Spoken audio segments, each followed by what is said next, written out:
Yo, my name is Sebastian Savela. So when you hear about different types of investments, or when you hear about investing in general, real estate always comes up. Now in the past, whenever I heard about real estate, I always thought that it was out of reach, like it was something only the rich or big time investors were able to do. And I also thought that it only involved like big apartment complexes or skyscrapers or commercial buildings. Come to find out that it encompasses way more than that, and that not just the rich can play that game. So in this video, I'm going to talk about what real estate is and the different niches that you could get involved with. So in general, when you hear about real estate, it refers to a tangible asset like property or land in whatever zone it, and sometimes even the air or underground space, but we won't get into those. So when I was doing research for this video, most of the major sites talk about 4 different types of real estate, and that's residential, commercial, industrial, and land. But I read this short book called The Ultimate Beginner's Guide by Brendan Turner from Bigger Pockets, and he dug a little deeper about most of the property types that real estate investors deal with. So I'll use his breakdown for this video. Single family homes. So this is probably the type that we all familiar with. So it's defined as a structure that's maintained and used as a single dwelling unit. That means that the home doesn't share a wall or a roof with a different home,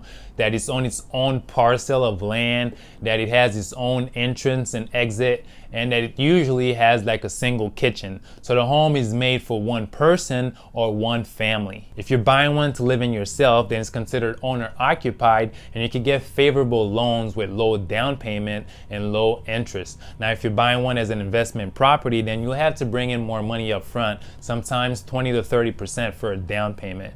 Then you could put somebody in there paying rent that could cover your mortgage and your expenses. Now, every time you make a mortgage payment, a portion goes to interest and the other portion goes to building equity. Multi-family homes. So here I'm only talking about a 2 to 4 unit building. So anything over a 4 unit is considered commercial in terms of the loan that you could get. So it's a building that contains either a 2 dwelling unit or duplex, a 3 or triplex, or a 4plex. So the property can accommodate multiple families living separately on one parcel of land. I'm investing in a multi-unit next year, and because I'll be living in it, I'll be eligible for better terms and interest on a loan, just like with single family homes, because it's still considered owner occupied. Now I'll become a landlord for the other units, and I'll start collecting rent, and that will hopefully cover all or most of my expenses. Now if you're interested in learning more about multifamily homes, check out my video I did about house hacking, where I go over how that works. Small apartments. These are made up of 5 to about 50 unit buildings. So you lose the owner occupied benefits, and the barrier to entry is higher. You'll have to come up with a higher down payment, and you have to pay a property manager to manage all those units. Because you have a higher number of people paying rent, it's easier to make a profit or cash flow, and you don't have to worry too much about someone leaving. If you have a single family investment property, then if someone leaves, that's 100% of your income. If you have a 40 unit building, if someone leaves, the vast majority of the units are still occupied, and you don't have to pay those costs out of pocket, out of your own money. Large apartments. So here I'm referring to buildings with more than 50 units. So they typically have a full staff on site and amenities such as pools, community lounges, a small gym, etc. So these buildings cost millions of dollars, and they're typically not owned by just one person. So these large deals are done by a syndication, which is a group of investors putting their money and resources together. Now, if you have enough money, you could invest in a syndication deal and benefit from the monthly income of the apartment without having to do any work. Now, the work that you do is at the beginning, because you have to do your research and understand what you're investing in. You also have to vet out and trust the sponsors that put the deals together and that are gonna manage it. Commercial. Now those include any property that is leased to a business. Now think of restaurants, gyms, clothing stores, grocery stores, medical clinics, and so on. Now if you're a business owner, you don't always own a space where you could conduct your business in.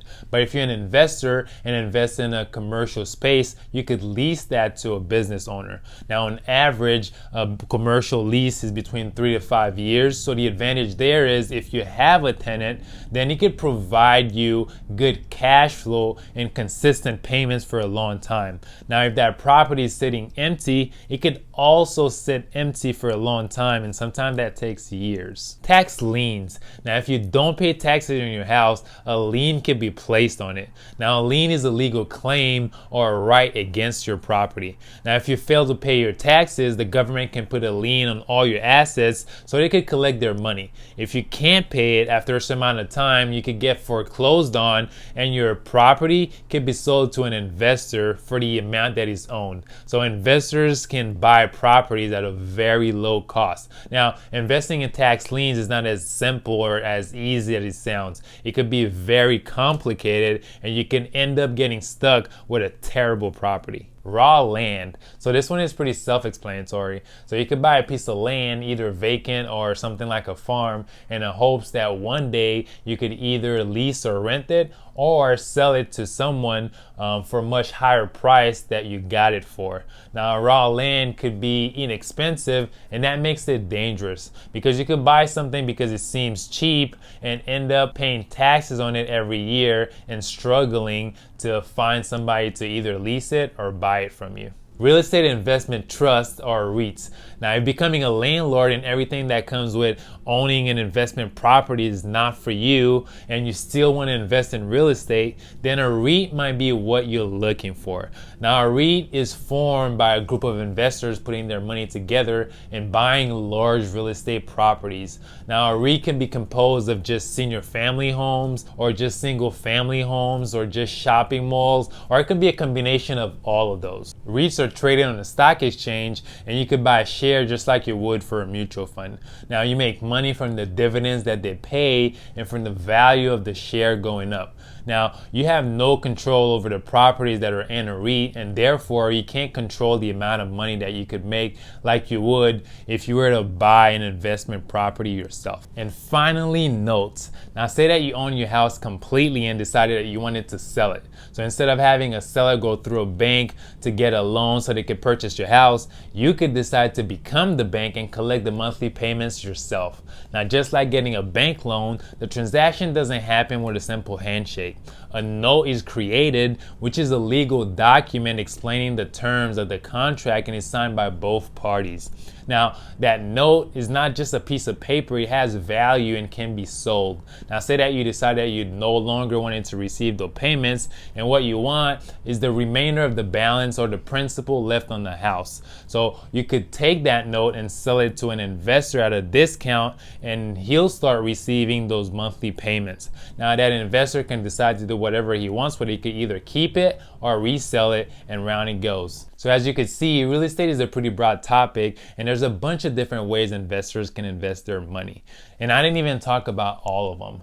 Now, if you're interested in real estate, you don't have to be an expert at all these different types. You could just pick one that you're interested in and do more research to see if it's even feasible for you. Now, you could also work your way up to bigger investments as you progress, and that's what I'm trying to do. So I'm starting out with multifamily, and I'm trying to learn as much as I can from books, podcasts, and networking with people that have successfully done what I'm trying to do. I know I'm still gonna make mistakes along the way, but that's part of the learning process. So being successful at anything is not easy. It takes time and consistency. I know it's easier said than done, but you have to keep going and keep improving year after year. That's what I plan to do, and maybe one day, maybe just one day, I could reach the long-term goals that I have set for myself. So that's all I got for today. If you think this video was helpful, then follow me or subscribe to my YouTube channel. And don't forget to like, comment, share, or tag a friend that might be interested in that type of content. Thank you guys so much for watching, and I'll see you next time. Peace.